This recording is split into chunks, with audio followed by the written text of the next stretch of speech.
Oh, great, thank you. You have eyes that reach a great distance, Zane. When the world is sick, can't no one be well? But I dreamed we all were beautiful and strong. When the world is sick, can't no one be well? But I dreamed we all were beautiful and strong. Sing it with me. When the world is sick, can't no one be well? But I dreamed we all were beautiful and strong. When the world is sick, can't no one be well? But I dreamed we all were beautiful and strong.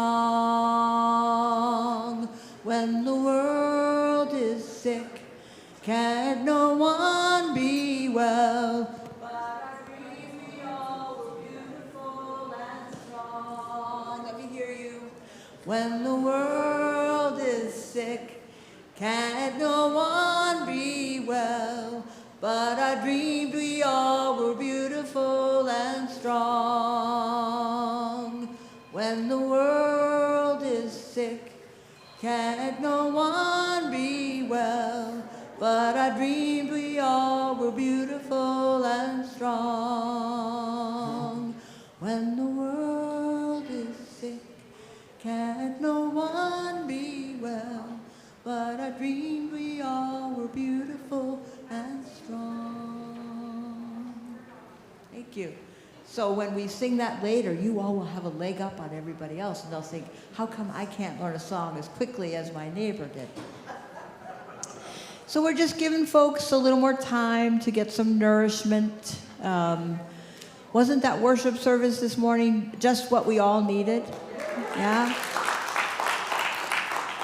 And, you know, sometimes we plan something to last a certain amount of time, and it just went a little bit long, but it was exactly the right length. Amen? All right. But now we have to pray that people don't leave, because we need everybody to be part of this conversation this morning. So how's everyone doing? You know, it's so important, and you'll hear me and you'll hear Reverend Kristen say this often. We can't let them take our joy. Right? We can't let them take our joy. So we can be grieving, we can be afraid, but we also need to have time in community where we laugh and we sing and we experience joy. I have to tell you, I realize that my body is not fully back in San Diego, because when the kids got up to go to their classrooms, I said to myself, where are their jackets? And then I remembered it's San Diego, and they'll really be okay outside without down and insulate. And so, are you looking at me because you want to say something? Me, no. Oh, okay. Me, no. It's like I have the microphone. So, what else do I want to say? So I was in Minneapolis, and it's so not about me, and it was really clear that the visiting clergy, we just wanted to be there to be of use, because people on the ground are so exhausted. And yet, the resilience and the strength and the beauty that I saw, the community, this goes back to the work they did after the death of George Floyd, several years ago now. They reached across the normal boundaries of difference, and they formed coalitions, and they stayed connected.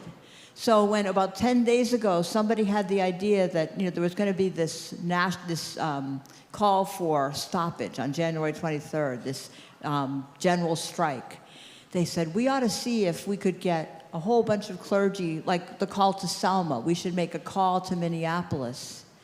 And they called each other up, and everyone just said, yes, what do you need? The first response was, yes, what do you need?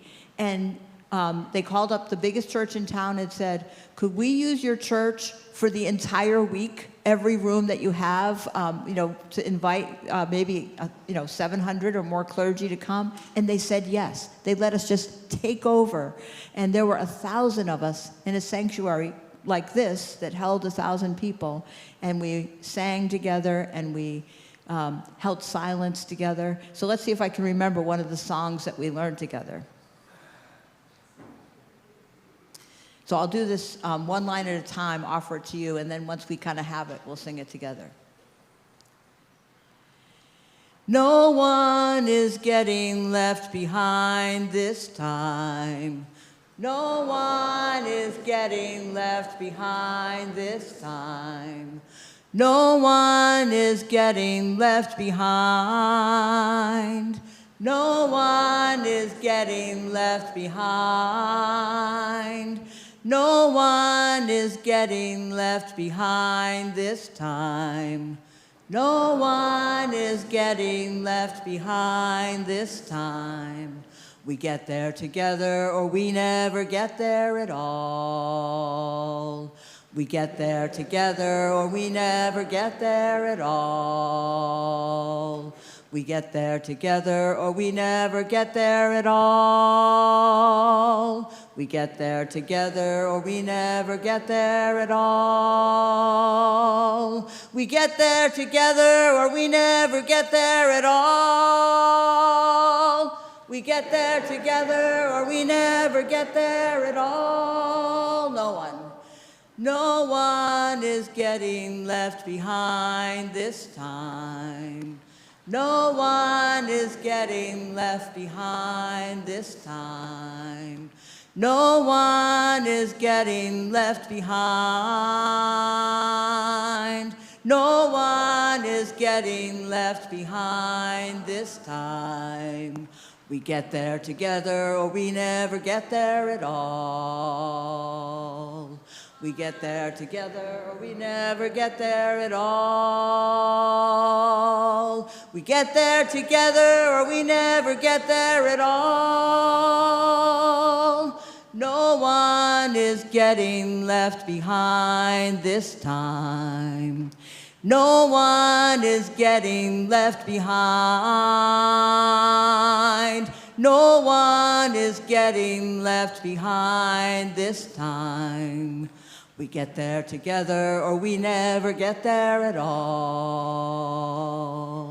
We get there together or we never get there at all. We get there together or we never get there at all. Last time. No one is getting left behind this time. No one is getting left behind. No one is getting left behind this time. We get there together or we never get there at all. We get there together or we never get there at all. We get there together or we never get there at all.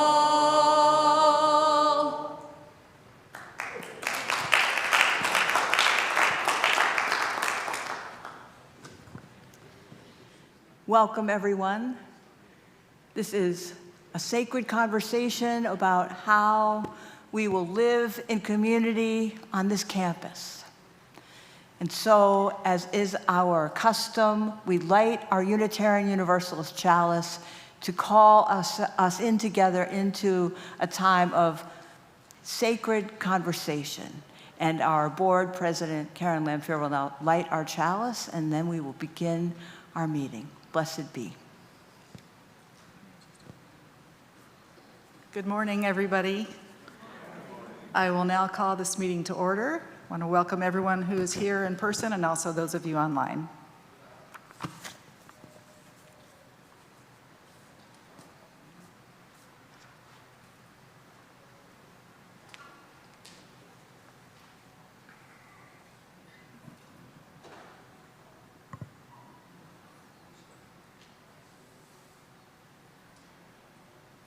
Thank you, Karen. Thank you, Reverend Justine. Are we ready with the slides? Yes, we are. So I also would like to welcome you all. We're glad you're here, whether in person, viewing online, or tuning in later. I want to thank all those who helped in preparing this presentation, but mostly all of you for your interest in the work being done to ensure the long-term sustainability of First UU. You see here the names of our First UU minister, staff, and lay individuals who currently comprise our OSF team. Next slide, please. Your OSF team has been meeting for almost 2 years to determine whether it is more financially viable to remain at the Hillcrest campus or relocate. When we met last January, we set a goal of converging on a scenario that is preferred by most and acceptable to everyone. I know I said it twice last time, and I'll say it twice again. Preferred by most and acceptable to everyone. In the last year, we've made significant progress gathering information from the congregation and consultants to help evaluate those scenarios. So why are we here today? We want to highlight the work we did in 2025, what we learned, and where we go from here. We also want to answer questions you have and hear your comments. To that end, there were 3x5 cards at the top. If you didn't get one, you can run back up there or raise your hand. Maybe somebody will bring you one. We'd like to have the questions in writing. It just makes it a little more efficient. And if we have duplicate questions, we won't have to answer them twice. If you're online, 2 of our team members, our OSF team members, are monitoring the online chat, so you can type your questions into the YouTube page, and we'll get those answered as well. Next slide, please. By now, I believe most everyone knows that the hospital will be relocated and that our parking lot is expected to decrease significantly in the next 5 to 8 years. And as you can see from this chart, that's $650,000 represents a potential loss of about 1/3 of our income. And that income from the parking lot's the single reason we can afford the programming and staff that we do. We're also experiencing declining membership and contributions as the population ages and more members are affected by the higher cost of living. Finally, we also have a $1.3 million mortgage due in 6 years, as well as $5 million in deferred maintenance with no revenue source to pay for it. Next slide. Here are the 3 scenarios OSF has been exploring. Making significant budget reductions, but stay on the Hillcrest campus. Sell or lease part of the campus for redevelopment in a way that allows First UU to remain here. And the third one is to sell the entire campus and move elsewhere. The redevelop and stay option is the one we are most currently focused on. Each of these scenarios, however, would represent a significant change for the congregation, and we want to ensure that whichever decision we ultimately make aligns with our vision, our values, and our identity. Next slide. Our team met 17 times last year. We've added several new committee members with specific insights and experience. In February, you might recall, we conducted a survey to assess whether you felt informed about the options we're considering and how open you were to those options. 161 of you, that's quite a large number, took the survey. 93% said that you felt well or moderately informed, and we were very gratified that 73% of you said you could accept either selling and moving or selling and staying. We engaged several developers to see what revenue we could generate from selling the parking lot or potentially even a larger part of our campus. The offers we received were lower than the appraisal we had previously received. We understood why. We recognized we needed to clarify the feasibility and potential likely revenue of different options, and we'll be showing you some of those. We hired consultants to assist with us investigating options, and many of you, 75 or so, participated in workshops last December and last month, or earlier this month, to understand how we currently use our space and to prioritize what we need and want and what we might let go of. This assessment will help us articulate our needs to potential developers of our current site or to evaluate new sites. We recently engaged one consultant to define different scenarios for staying in Hillcrest and selling or leasing a portion of the campus to a developer. So in essence, we really want to know from a independent consultant what we think developers might offer us, were we to say, okay, this is what we would like to offer you for development. We continue to monitor properties that come available so that we can understand the market and better evaluate opportunities to stay or go when the current evaluation phase is completed. Next slide. So I believe, and I think the team all agrees with me, that the sell and go is now less feasible than we thought it was a year ago. Occasionally a property does become available. We've had several during the year, and typically the way the process works in commercial real estate at this point in time anyway, we would have, from the time we see something's available, about 30 days to decide to put in an offer, and 30 more days to do due diligence and make a binding offer. That's a very short period of time for anyone, but it's an extremely short time for a congregation such as ourselves, where we thrive on debate and consideration and questions and debate. So on top of that, purchasing costs have gone up, and that makes it even more challenging financially. So that's why we're not putting a lot of effort into this option, but we are staying aware of what comes available. If the perfect place came available and it was the right fit, we would bring it to you. Next slide. So finding a developer who's both interested and willing to pay us enough to make selling a viable option has proven to be difficult, at least so far. We did receive one written offer for our parking lot only for about $10 million that would include parking for us, enough for Sunday service. We've reached out to other developers, some of them multiple times, but only one other one has shown interest. However, that particular developer seems very interested in working with us to create a viable stay option. We don't know yet.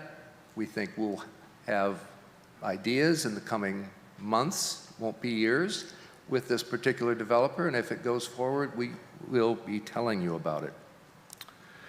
Next slide. So, pictures are always helpful. And this is from one of our consultants. Finding a developer's, the parcel on which the parking lot is located, which you can kind of see in the top right view there, is eligible for a density bonus, a building density bonus on something that you might have heard of. It's called Complete Communities. And you've probably heard good things about it and not good things about it. But what it means is a developer can build more units on that property if a certain percentage are reserved for affordable housing. So they can put essentially more apartments, more condos, more whatever than they would be if it did not qualify for complete communities. So the parking lot is zoned in a way that complete communities would work, and this is one idea of what a developer might do. So one of our consultants is helping to us understand the likely value of the property were we to sell, and those options we're reviewing, including also selling the land where the administration and classroom buildings reside, and I'll show you that example in a moment. Next slide. Actually, let's see, do I want this one? Yeah, this is good. So, our campus, and you can see I've drawn two red lines around it, the parking lot and everything else. We actually have two split zone parcels. So the larger parcel on the left is zoned residential currently and does not currently qualify for complete communities. So we don't get the potential bonus that we could get if it was zoned differently.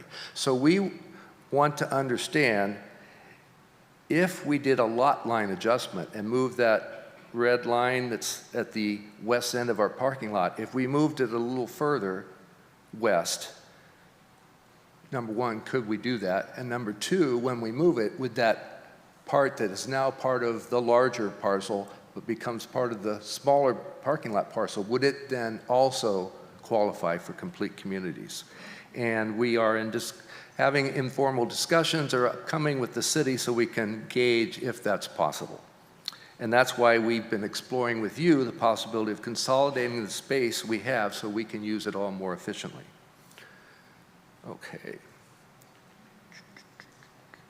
Now, let's go to the next slide. So this option where we have moved the lot line and now the part of our property that's taken by the administration building and the classrooms has been turned into housing. And this option generates more like $20 million to us than $10 million. And it also lets us avoid doing deferred maintenance on those aging buildings.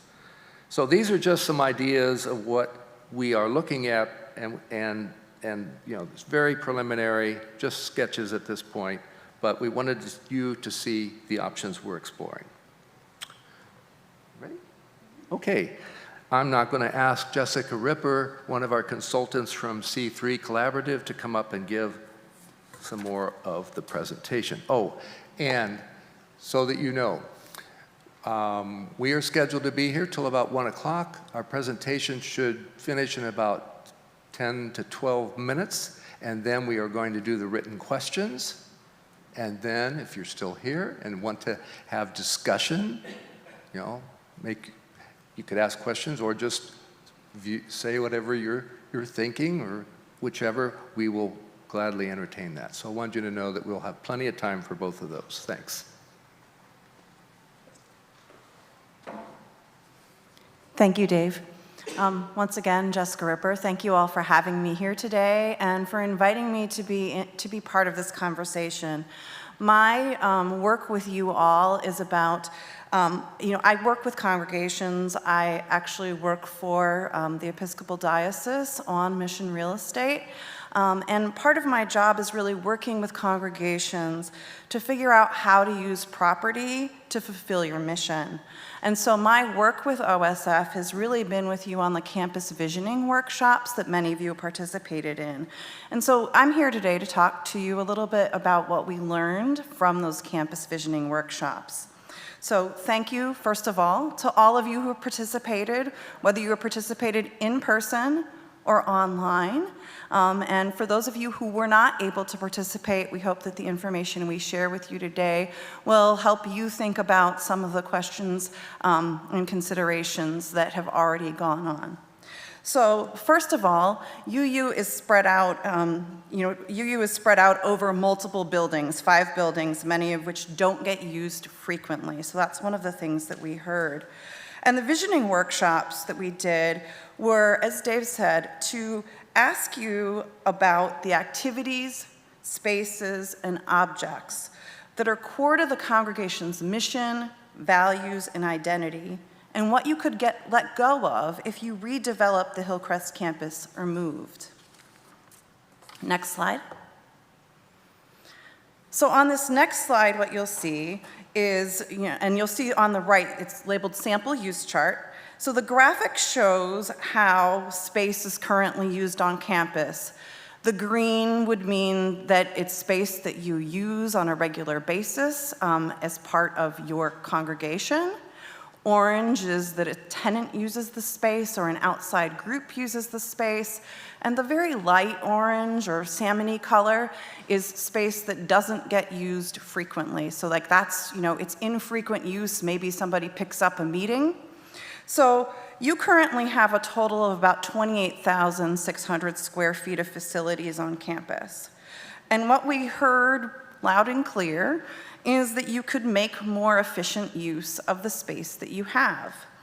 So if you think about that space, and you can see some of the highlights on the left, the meeting house is severely underutilized. It needs heating and air conditioning, which we heard from many of you and has been in other reports as well. And the layout is largely not conducive to a lot of different types of activities. So then if you think about the other space that gets used, you have only Bard Hall, the caring community in the upstairs of the Welcome Center, and the common room, also known as Room 112, that are regularly used more than 2 times a week. That's space that's exclusive of the administrative offices and the preschool. I just want to be clear. So that common room is, and I think the other thing to know is the common room is often used because it's the only sizable room where the kitchen members can access. So that's something that we also heard from you. The other thing to think about is that the preschool has nearly exclusive use of about 5,000 square feet of that total 28,000 square feet of facilities and the outdoor space that, for where they have outdoor play areas. But it's mostly inaccessible for the use of First UU and the congregation on a regular basis. Next slide. So one of the questions that we asked when we asked people to take the tour of the campus, or when we did the online tour, for those of you who didn't do the walking tour, is when we asked about ways to reduce the campus footprint overall, so like how might you consolidate space, what we heard is that nearly 74% of workshop participants said that they would consider either rebuilding or locating the preschool site. And you can see that in the light blue and orange on the graph. Next slide. For the religious education building, the light blue and orange once again show that just over 2/3, or 67%, of people who participated in the workshops were open to rebuilding or relocating the religious education space to make way for something new. Next slide. And the administrative building, you had more than 4 in 5 participants. You can see it's a pretty big piece of that pie chart that agrees and strongly agrees. We're open to letting go of the administrative building and relocating offices to another space on campus. So just, if you want to know what the congregation thinks, or at least the participants in the workshops think, that's the feedback that we heard. So next slide. So if we talk about reducing the campus footprint, what else did we hear? So we did hear that people were open to reducing it, but they wanted to retain space, mostly for offices, for religious education, for meeting and counseling space. So, the everyday activities of a congregation. And suggestions specifically were around consolidating offices and storage, especially for greater efficiency, and even moving some of the infrequently used items to less expensive off-campus storage so that you could make better use of the space here. Relocating administrative offices to the Welcome Center, creating shared use space, and then reconfiguring the meeting house, so the space we're in today, to provide offices, meetings, counseling space, along with the previous recommendations and suggestions around adding restrooms, installing heat and air conditioning, in many of the conversations that you've had over time. So, and then the last piece on this is around making the main kitchen in the Welcome Center available for use during member meetings and events so that you don't need 2 kitchens. And then finally, what we did here is that you're largely open to redeveloping that preschool, but there are many of you who had questions about the relationship between the 2 organizations, between the preschool and the congregation, and each organization's respective needs during a campus redevelopment. Next slide. We also heard from many of you that it's really important that there are many things or many objects and spaces on this campus that are sacred. So one of the questions we asked is, what is sacred to you in some of these spaces? And we asked specifically about the buildings, but we also heard about other spaces as well. And so you'll see pictures up here of some of the sacred spaces and objects that were most frequently named. The oak tree outside the meeting house window, the organ, the memorial wall, the patio, and the fountain area.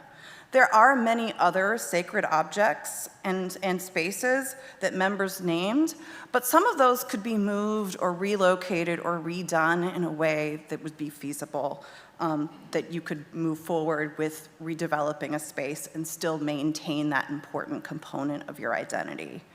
So The thing to know, though, is that members had mixed reactions when asked to consider rebuilding or relocating the Meeting House and Welcome Center. So when we talk about, how we do this and the things that you might need to grieve or let go of, those are going to be important considerations moving forward. However, one of the things that I found as somebody who works with congregations that was pretty delightful, actually, is that members exhibited significant flexibility in a potential campus redesign, provided that it honors your integrity as a congregation, your history as a congregation, and your connection to the environment. So I'm going to switch gears a little bit because there was other work done as well. And I want to thank Kathleen Brand for leading that work. We're going to consolidate our efforts, I think, and because we heard a lot of similar things. There was a needs assessment that Kathleen led that some of you were involved in, some of the OSF members were involved in, with different groups that use the campus, including the preschool. And those interviews that OSF members conducted provided additional insight on how space is currently used and improvements that would contribute to more efficient use. Those findings are grouped into 3 categories, which you can see here: potential safety concerns, unmet needs, and long-time priorities. We're not going to go into them a ton today because it's all going to be part of our future thinking, but the data from those interviews is going to be combined with the findings from the visioning workshops to clarify needs for campus redevelopment or a move. Next slide. So, there's discussion about staying or going, and then there's the renovate or rebuild question, right? And so how have other congregations approached whether to renovate or rebuild spaces on campus? And so we think about that in like 4 distinct periods of time. There's a discernment period, which you're currently in, where you explore what you have, what you need, and you develop the capacity to figure out what needs to be done. There's the pre-development, where you're beginning to move into this phase where you find partners, conduct due diligence, and then move from concept to design of actual space. There's the third, which is where people I think often anticipate it and anticipate feeling it. It's when construction is actually underway and the project is actually being built. And fourth, which I want to name, even though it seems like a long way off, might seem like a long way off, is operation. So once a building is built, we don't want it to just sit there vacant. We have to think about leasing. We have to think about property management, maybe if it's if it's an apartment building, that you may not manage, programming, and then long-term sustainability. So the pictures you see are from St. Paul's Cathedral. Many of you have talked to me about it and are maybe familiar with it from other things. They began their discernment process in 2004, so more than 20 years ago. They negotiated their sale agreement with Greystar, a developer, in 2016. Construction began in 2019, and the project was completed in 2022. So you're talking 22 years. So, when you think about everybody moves at a different pace, and there were a whole lot of reasons, economic downturns and all kinds of things. But the thing to know is that today they've got a 20-story building with 204 apartments, including 18 affordable units, and it's right next to the existing cathedral. The church owns 6% of that development, which includes 18,000 plus square feet of office and meeting space, 2 floors of the parking garage, so you can see, and then you can see the meeting space in the left and right, the lower left and the right there. They also have shared use of the courtyard along 6th Avenue, and they have control of the retail space that's on the ground floor. It's now Heavenly Bodega, if anybody's been there. So then I'm going to switch to the next one, just as you start to think about what a future might look like if you were to do some rebuilding here. So this other one is St. Luke's in Seattle. They started planning for their 1-acre property in 2017, and you can see that pictured in the upper left. Like you, they faced rising costs associated with systems upgrades, ADA accessibility, so Americans with Disabilities Act, and other deferred maintenance. They settled on a 2-phase project, so you had building in 2 phases, one first phase and second phase, and it allowed the church to retain the land, so retain ownership of the land, under a 100-year ground lease while providing for reimagined worship space. The first phase, pictured on the right, is now 84 units of affordable housing with a roof deck. You can look it up online. It opened in fall 2025, so just a few months ago. The second phase is set to begin in 2027 to include market rate and workforce housing, plus 14,000 square feet of church space on the corner, so similar to St. Paul's, where they built space in for the use of the church.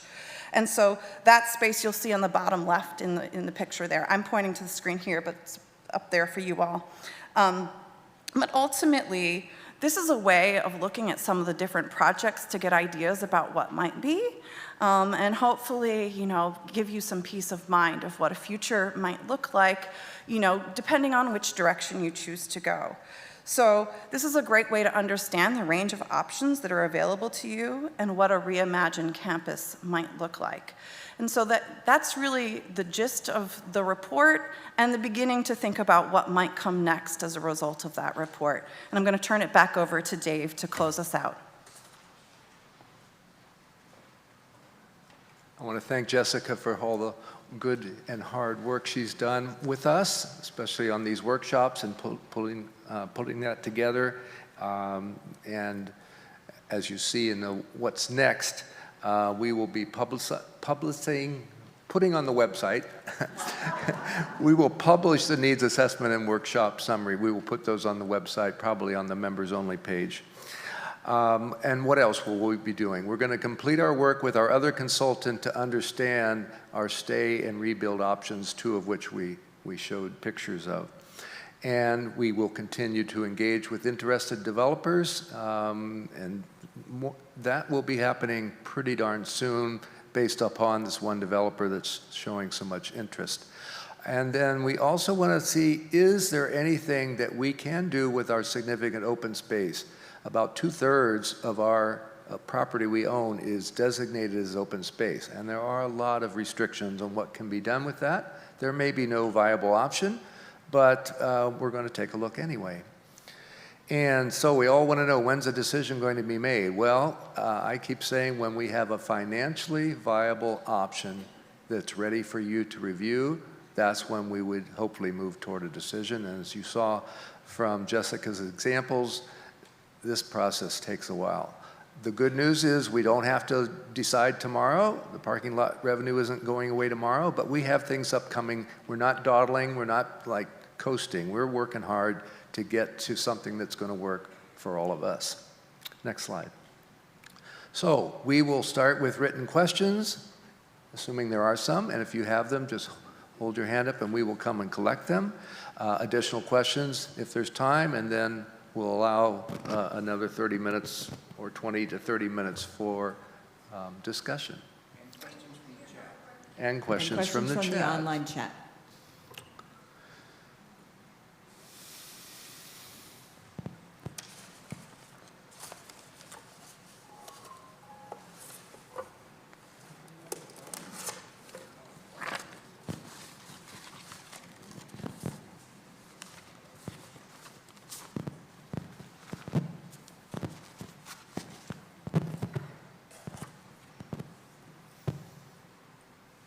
Should I start reading them? Yeah. Okay.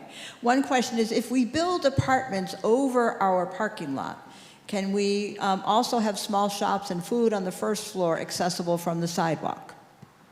So a lot of that would be decided by the developer, but certainly that's possible. If they think that's going to be the best configuration, then I think that would be great.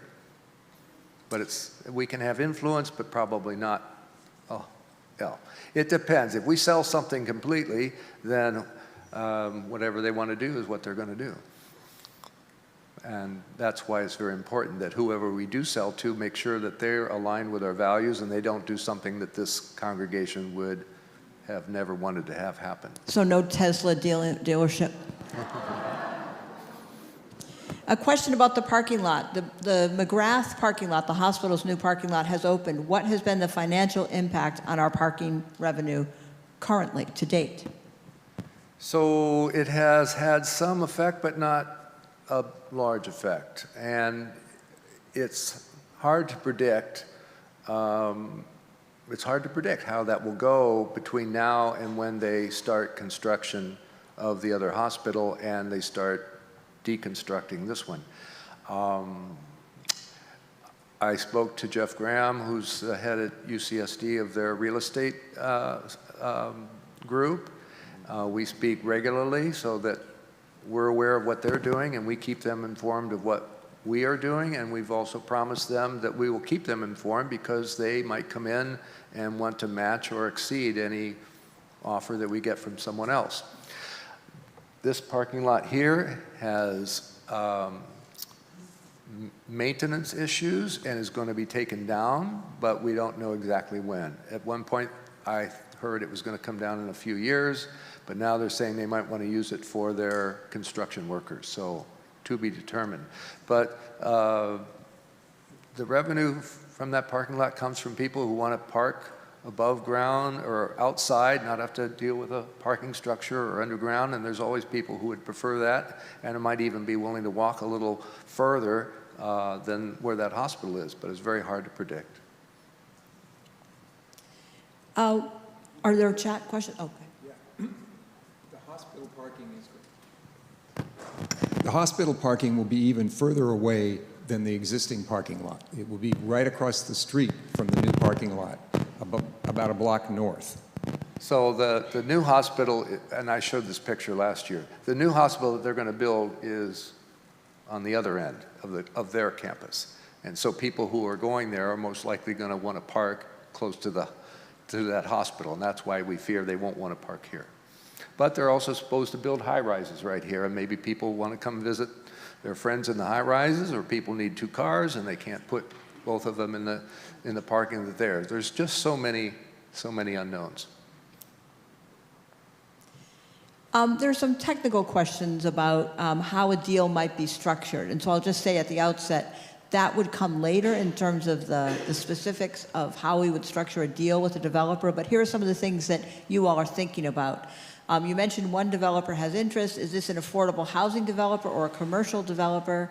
And then a related question, is there a financial viability difference between selling, partnering with an affordable housing developer or of a commercial developer? So what would the differences be and what are we looking at? Certainly there would be differences, and I like the model that St. Paul did, where they retained some ownership. And if we could do something similar to that, that would be, I think, my preference, and I think the team, and I think you as well. If we can retain some ownership of whatever we collaborate with someone else on, that would be the best. But we won't know until we get further into it. It could also be a phased approach. That's probably most likely, where we do something with part of the property first and the other part of the property second. And just on this same topic, given this congregation's commitment to social justice, it seems like the St. Luke's model is one we should seriously consider. Is this the one in North Park and they... No, it's Seattle. Oh, the Seattle, St. Luke's, okay. So, you know, when we get to that point, we will certainly seek input. I mean, I don't know if that's helpful. You could speak more to that. Well, yeah. We would like to work with somebody who's worked with churches before, because there's a demonstrated experience and history of how they've worked with other congregations, be it other faith congregations. And the good news is the one developer we are currently continuing to work with works exclusively with congregations. So we think we have, at least at the initial onset, we have a good match of values. And this is, I think, a very technical question. Would HB4 help us, or does existing zoning and city housing programs already give us the same benefits? Jessica, is that something you would speak to, or Kathleen, do you want to speak to that? And I will also say that may be more technical than we need to be today. So this is really a question about, are we considering the most a suitable level of zoning? And I think Jessica wants to respond. I was just going to say, I think it was a question about SB4, was that it? I think, so there are a lot of different ways that developers can work with congregations. So SB4 is one, Complete Communities is another. And so it would really be about figuring out what the best approach is for the congregation. So I just wanted to, I think it's like more technical than we're going to be able to answer at this point in time. And someone asked if we're aware of the significant criticism of complete communities. For example, the relative lack of affordable housing, and so there's some concern, does it go far enough? I think that will be part of our discernment. Do you want to speak to that? As I said, when I mentioned complete communities, if you've heard about it, it hasn't all been good news. In my neighborhood, my wife and I's neighborhood, they're trying to use it to do something that's just awful. So we are paying attention. And this question from online, have we ruled out the possibility of having another congregation share the space with us? We haven't ruled out anything. We haven't said absolutely not to anything. We just haven't gotten any interest or options that are even not just viable, they haven't even gotten anywhere. But should we find another congregation tomorrow that wants to share their space and offers us or wants to come in and share this space, we would look at anything that we thought would work for us. Nothing's off the table. And we haven't had any offers like that, but of course we would be open to that. And this is a question that some of you might share. What plan are we developing to grow our way out of this situation, to become a more thriving, growing community? I'm glad you'll answer that. Dave says, I'm glad you'll answer that. We always want to keep growing and thriving. Have you noticed some new faces since the election and more even over the last few weeks, few months? I will say to you, my friends, that this situation that has emerged over many years. Partly it was the blessing/curse of the parking lot, kind of a golden goose that laid eggs, right? For many years, even as the membership was declining, you didn't really have to worry about money. For many, many years, there was enough. You take in that parking lot revenue completely into operations. None of it has been put aside for deferred maintenance, even of the parking lot itself. So when the parking lot needed to be repaved, we had to find $100,000 from somewhere else. There had not been money put aside. That was, we make decisions based on the information we have at the time. It seemed like people are always going to need to park, and so we can just take this revenue in. But 36% of your operating budget has come from that parking lot. And so when that source of revenue, when we suddenly realized, maybe 5 or 6 years ago, that it was at risk, that was worrisome. And so your leaders didn't, they immediately started having these conversations. And so if you think about 20 years that St. Paul's was in discernment, we're about 5 or 6 years into, and it may not be 20 years, let's please God, let it not be 20 years. But I mean, we aren't just starting now. This is where we are now, but we have been in this conversation for some years. But let me speak to the underlying premise that I hear in that question. People don't join communities like this in order to help us with our budget deficit. Nor do they come to join a committee, right? They come to be in community, and then as they grow in connection, they begin to share from their abundance. That's how it happens. That is a lengthy process. So we've got two things working in some tension, right? A 30-year problem that's been growing drip by drip by drip, and a response to what's going on in the world of health and deeper levels of commitment growing, right? So those things are working in some tension. The other demographic issue here is that the way that wealth is distributed in this country has changed, right? There's more at a small, increasingly small number at the top and less at the bottom and less in the middle. So people that are giving of their abundance now have more disposable income than those of us that are still in the working force will have as we age and begin sharing more from our wealth. So the resources that people have available to give to their communities of faith is going down. So those are forces that we are working against. And I know it sounds like I'm being defensive, but I think it's important to have a picture. So what are we doing to grow? I think one of the things that we're doing is making sure that we're not wasting money on space that we're not using, right? That is a faithful decision. We did this survey of the needs of keeping this beautiful campus in tip-top shape. First, we'd have to kind of get it back in tip-top shape, and then to keep it in tip-top shape, we would spend $5 or $6 million over the next 20 years. Now, some of you might say, how can we get $5 or $6 million so that we can do that? And that's a reasonable question. But my faithful question to you is, should we spend that money on ourselves? Should we spend $5 or $6 million on keeping this campus exactly as it is? Or should we work to make our footprint smaller so that we can spend fewer resources on maintaining the structures and more of our resources, not just financial, but all kinds of energy, toward helping to heal our aching world? So this is missional work, right? Doing this work together. But we, those of us up here, don't want to make this decision and impose it on you. That's why we had this workshop where we walked around together and said, I would lay my body down in front of the backhoe before I would let you tear this down. And others saying, you know, this building's a little out of date. As long as we, have a place for Robbie and the people in the office to work, it doesn't have to be in this building.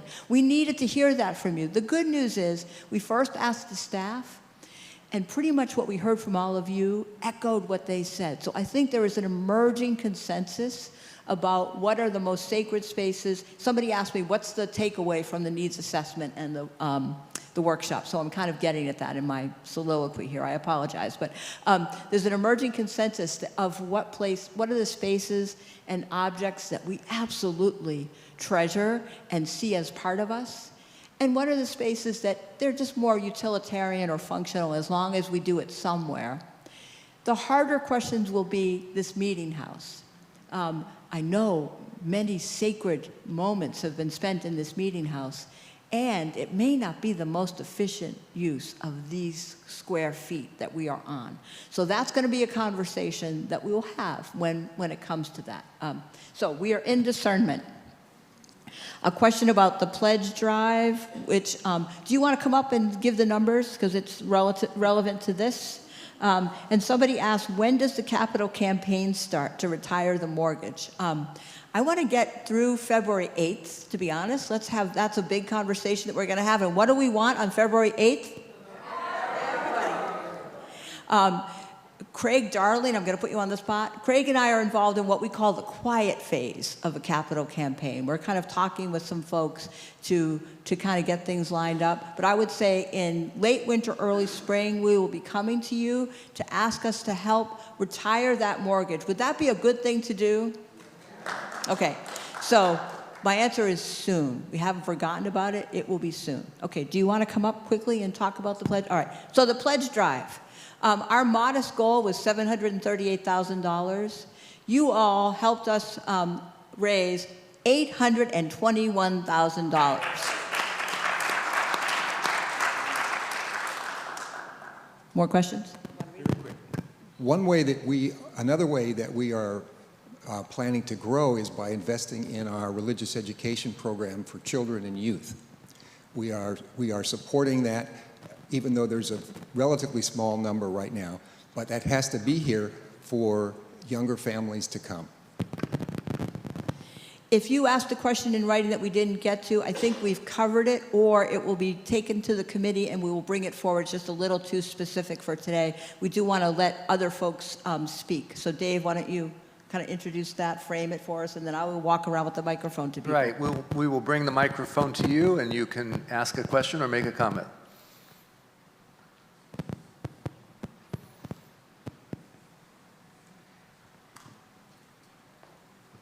I'm glad to see that you're going to give lots of time and thought to the process, and I just want to stress that partnering with a developer to maximize income, using a program like Complete Communities would generate significant backlash from the community. These projects lack any meaningful amount of affordable housing. They have no transportation. They bring density without livability. And I've been involved in this effort for 5 years now, and I can't think of an organization that should be more concerned about its reputation for helping the poor and for social justice than this church. And I would caution you not to be aligned with any such program, and that's why I mentioned St. Luke's. Building affordable housing, and lots of it, is the legacy that this congregation would want. I will just say that if we were to decide to do a substantial amount of affordable housing, we would have to have some other way to generate revenue, because at this point, building affordable housing brings in grant money kind of in the development phase, but it doesn't generate much in the way of revenue. So that's not to say that we shouldn't do it, but it will address one issue but not the other. So it's not off the table, but that's part of the tension that we're living with. I just want to say that. Okay. That was one question they wanted to ask. Oh, have we considered having the monthly donation periodically go back to First UU instead of to an outside organization? Not every month, but sometimes. Would this make much of a difference financially? And I'm so glad you asked the second part of that question. Why are we giving money away each week when we're concerned about having enough for ourselves? Okay, this is one of the secrets. In congregations that give their plate away, the total money given is more than it would have been if they'd kept it all for themselves. I mean, it's a phenomenon that has been well documented. So inviting people to be generous invites generosity. Occasionally we do, have the offering go to the minister's generosity fund, and that goes back to members of the community. But in general, that practice is one of the ways that we live our values. We could certainly talk about it, but I think it's a part of who we are. And to answer the second part of that question, I don't think it would help the bottom line very much. So I'm really glad you raised it. It's an important question. Keith. One reason they don't like me to take the mic is because I answer the questions. I'll try not to do that. I've been really excited to see all the children who are here in the morning for the services, and it brings me to my favorite subject of music. If we could have a children's choir and bring in the kids from the preschool, we might get a number of their parents joining us too. It's a wonderful idea. Would you help lead it?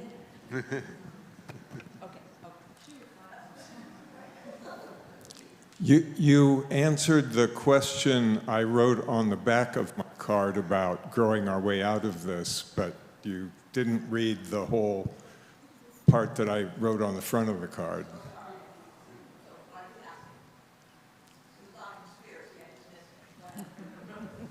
Well, my observation is you're spending a huge amount of work here to do what you're doing. I mean, it's amazing.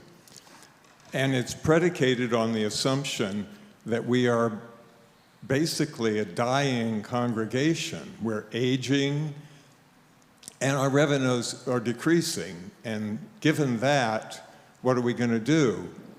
And I'm wanting to hear a plan being developed for how we grow this congregation so that we get younger, we attract more families and younger folks and have a more balanced community, and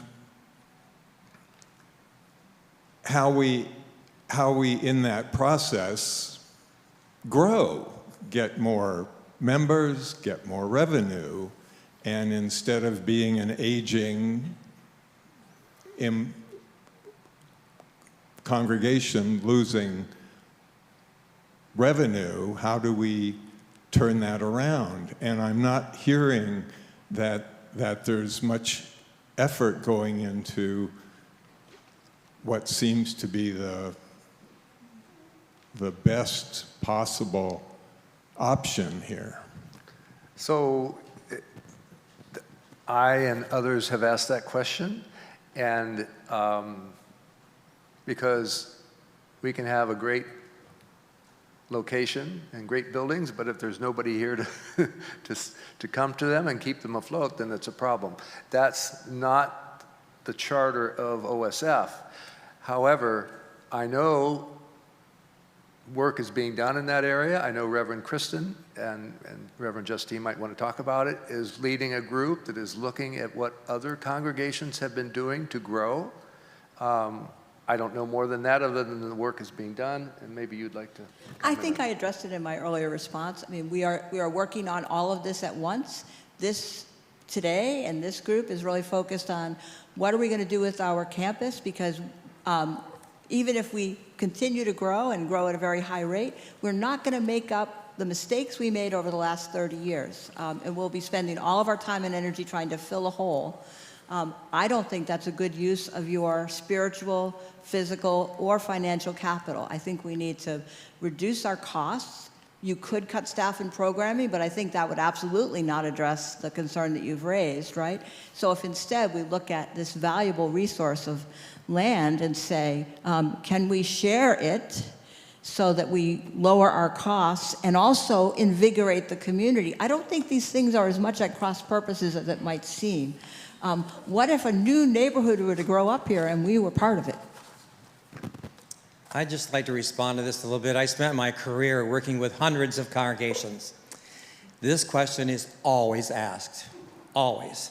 I have never been in a congregation that did not have this question being asked that Keith just raised. And the answer to that is, look at what you have to offer. The answer is, each and every one of us is the answer to that. Not the staff. Our staff is doing more than any church I've seen lately. Our congregation has programs that is incredible, and we do have a lot of new people showing up. But the answer to Keith's concern, and all those congregations that I've seen for 40 years, is each one of you. John and I are asking ourselves today, who in our neighbors, in our building downtown of 39 floors with hundreds of people, who are yearning for something to do that makes them feel empowered in this horrible time we're living in, we should be saying to them, Caroline down the hall from me, she should be coming with us on Sunday. I haven't invited her yet, but we're going to do that. And each and every one of you know people who you should be inviting. So don't put this back on the staff or say that this congregation isn't doing a good job, because we are. Two lovely young men, and by young I mean younger than me, came here this morning with his mother, their mother-in-law. They brought her to church, gave her a ride, and they said, "We came here to bring our mom, but we're coming back." So you are doing it. You are welcoming people. Sarah. Actually, the biggest boost in our congregation is due to Donald Trump. And as long as times are horrible, people will seek us out.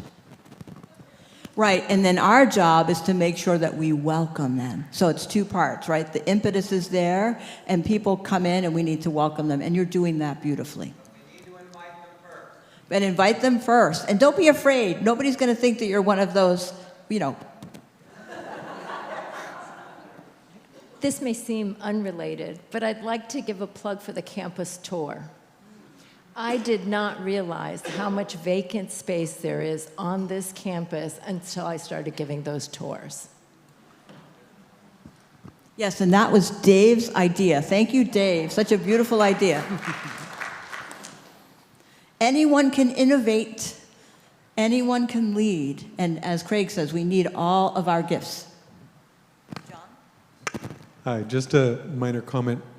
if we stay and redevelop, I'm hoping, and I'm sure you will all consider what the impact would be during the construction phase to this congregation. We may have to move out for a period of time, which will impact new people or whatever, but we just need to make sure that we all understand what that impact is, because I think it will be pretty significant. Yeah, when we renovated this building some long time ago, we were meeting in Bard Hall. But if we go back far enough before we moved here, the congregation was meeting in the Lafayette Hotel for a period of time. So we would have to most likely have to find another place to worship if this building was, and other buildings were unavailable to us. So, Do they yes, have a it's swimming It's in pool? our thoughts. I'm sorry, I stepped on your line. Do they have a swimming pool at the Yeah, Lafayette? swimming pool's there. My other feeling is, certainly one of the things I would be in favor of is affordable housing included in part of a redevelopment. But let's put it this way, for the last 50 years or so, what do you mean affordable? Because again and again, I look at somebody saying, $3,000 a month, no problem. What? I feel like I would like to see, control really affordable, really for people that don't have that much. When I was a preschool teacher, at the VA, I qualified for the low-income slot for health care, things like that.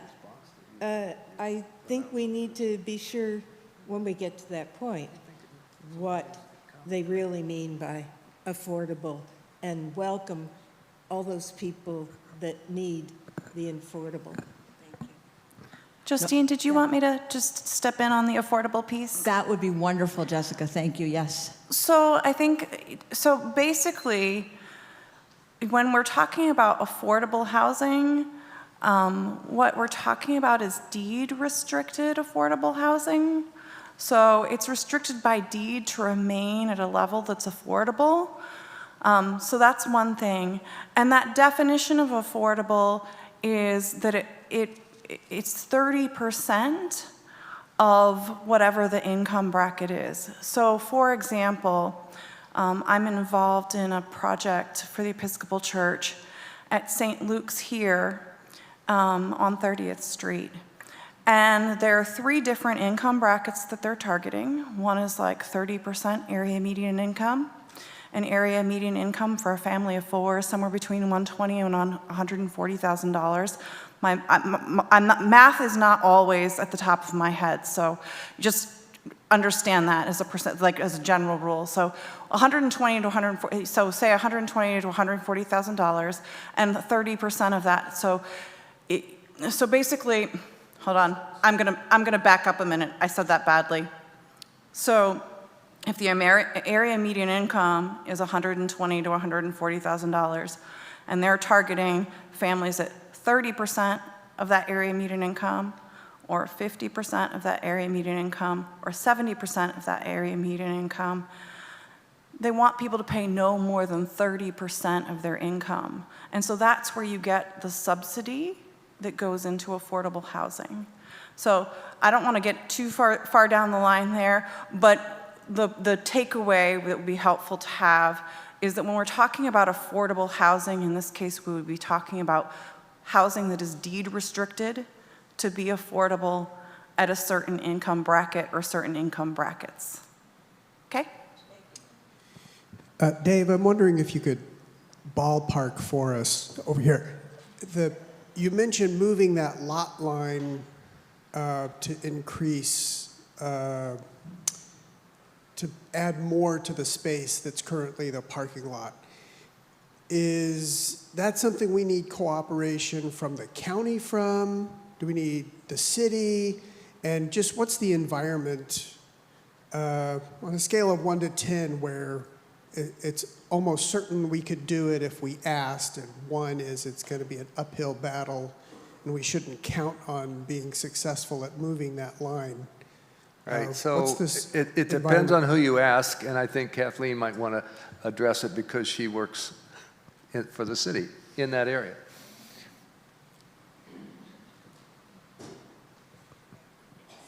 It's a 10. City wants housing. It's a lot line adjustment. It's not a big process. You have to hire a surveyor.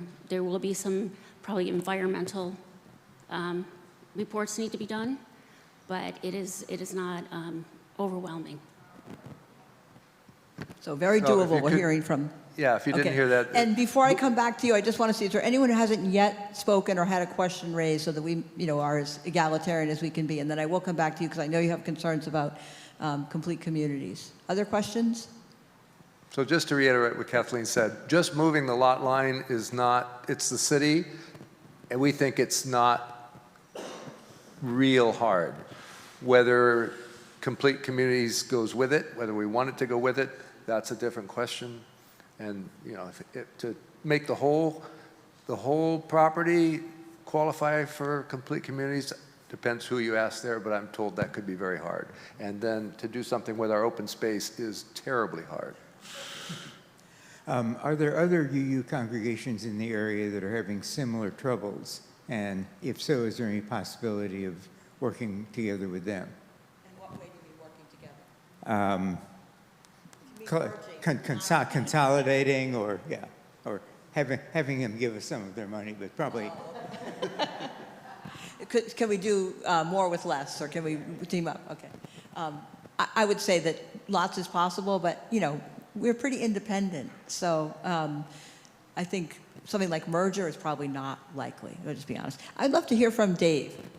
Sorry, I guess I just wanted to speak up a little bit. Oh, I'm sorry, I'm Dave. I've been coming for like a year and a half, just haven't gotten involved yet. And since I'm an architect, this was something I was interested in trying to maybe be a part of. And I was the one that asked the technical question. I want to do a little better of narrowing it down. Is that State Bill 4 is kind of known as Yes in God's Backyard, which means that you can build affordable housing by right on church property. And it cuts a lot of red tape. It gives you density bonuses. And in neighborhoods where the housing would normally not be allowed, developers will fight over it because they wouldn't be able to build it. We already get a lot of the bonuses because we're in a transit district, because of some other things. So I was wondering, like the North Park project was kind of a similar neighborhood, if that is something that actually would help us out, or if we already get everything and developers wouldn't get any incentives. Does anyone have something to speak No, to that? great Pretty technical question, and that's something that we should look at, right? SB4. Okay.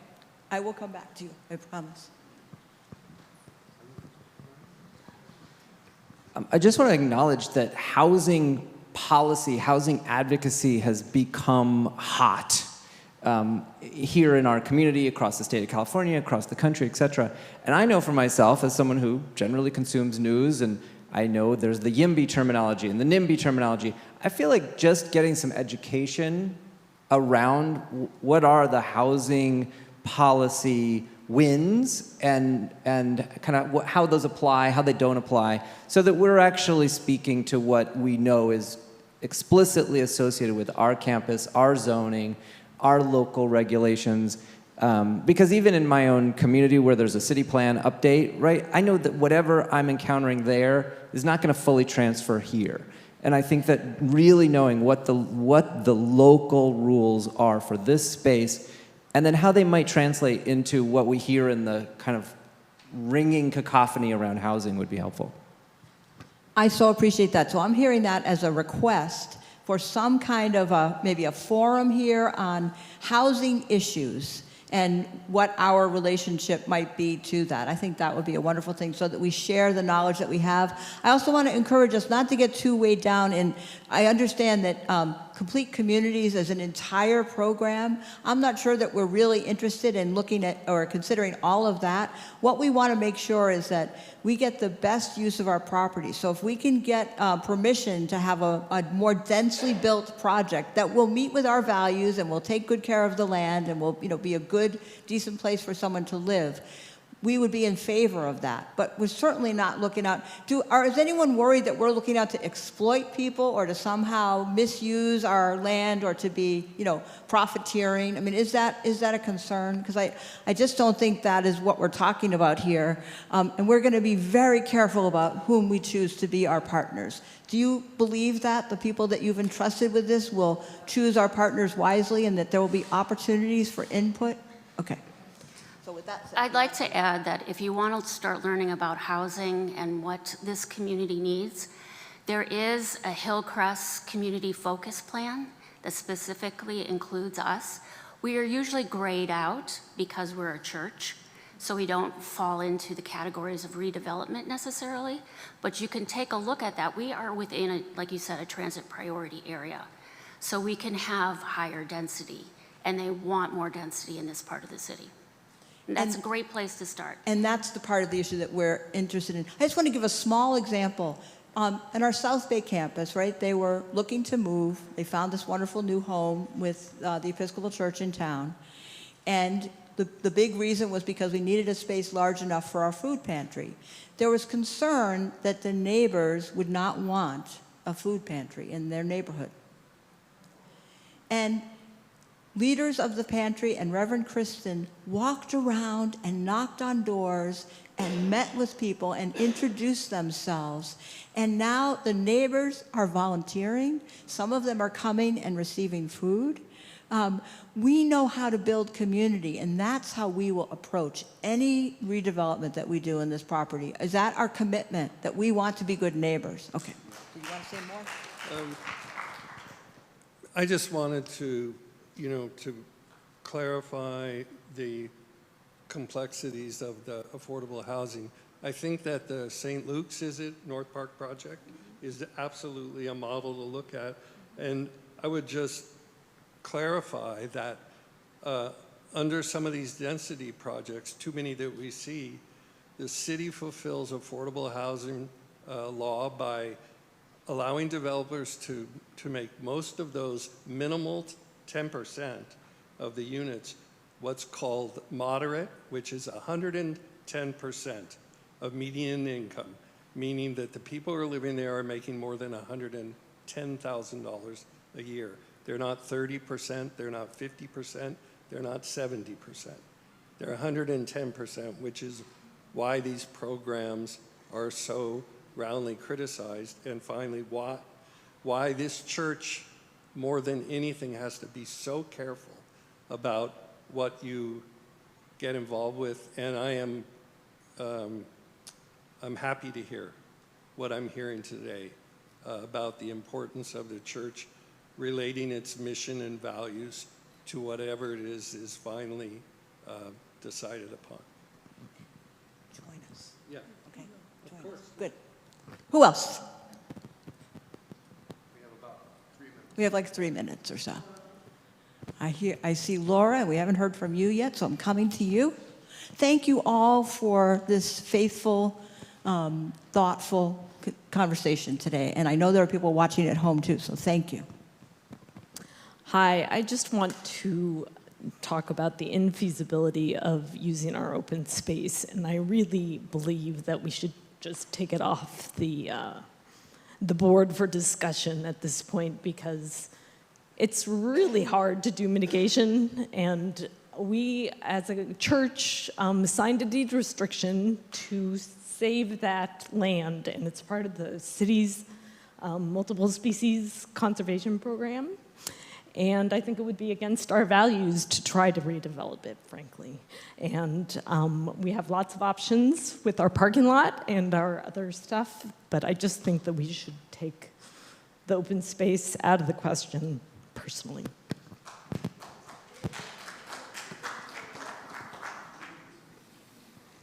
Well, I want to thank everybody for being here today. Is what, Do one we have more time quick for one one? more? I don't One think we've more heard quick from you one? yet, All Doug. right.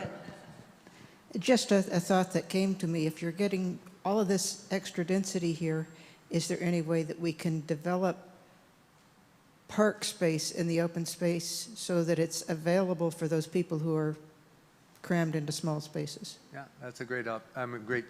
Thank you. Yeah, great thought, absolutely. Want to take us home, Dave? So stay tuned. We will put this presentation on the website for anybody who wants to see it again. And we'll put the news there, and we'll send out information when we have it. So thank you again for being here. We will keep at it. We will get there.